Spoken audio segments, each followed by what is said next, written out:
Okurigira abakazi n'abaishiki omu tawuni ya Ryantonde enamba y'abatiine emirimo neeyongera omu kyanga kandi gavumenti ekabatambuusya amaisho. Muno mulimu abawala bayiga enviiri. Leka kusiiba nga bwebase. Noonyaayo akalinya. Noonyaayo omuntu oba nkuwadde 15,000 era kale. Ekinaavaamu buno bwonneeko. Si bwa lubeerera abamu tukadde.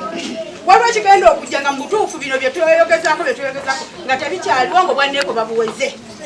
Senga tetukyalina ssente neze mbadde nsaba nga bwe tuli wano tufune ekitabo tukiteeke wano tumanye nti ezo 2,000 buli mwezi oba oteeka wano 2,000 bw'oba ng'olwadde bino bye batusondera bakwate zire ssente bazikuwe sinakindi buli mwezi osange nga tukola ki tubagana 2,000 ezo wadde ezinga ebiro Mmere oba ogijje mu woteeri gibikeko esowaani ogende wakola abasajja balina ennyumba y'okugamba nti ebyo ebimalaya tebitegere naye olw'ensonga nti mwe mukyekola ki mwe mukyeteekamu. Biita abandi nibeetombwita ngu sente z'emyoga na PDM nibazihuriza amatu ng'owaabo zikarema. Ebibiina tubiine konka habwokugira batusosora.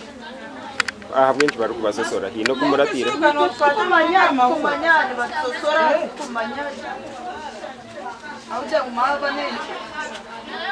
ebibiina murabitiremu bakabura kubafaho. Nsaba gavumenti abeegera ekintu ekiyatuyambaho ekyeza sente z'emyoga nito tukagira ntunguka itwayekoreraho tukatungukiraho omu myoga yite tukuba ntukora tukakorayo nk'aka bizinesi tukakorayo emidaala mingi. Ofisi ya RDC yaraganisa okubashagika kuba baramare kwega itombe biine birikwetegerezibwa.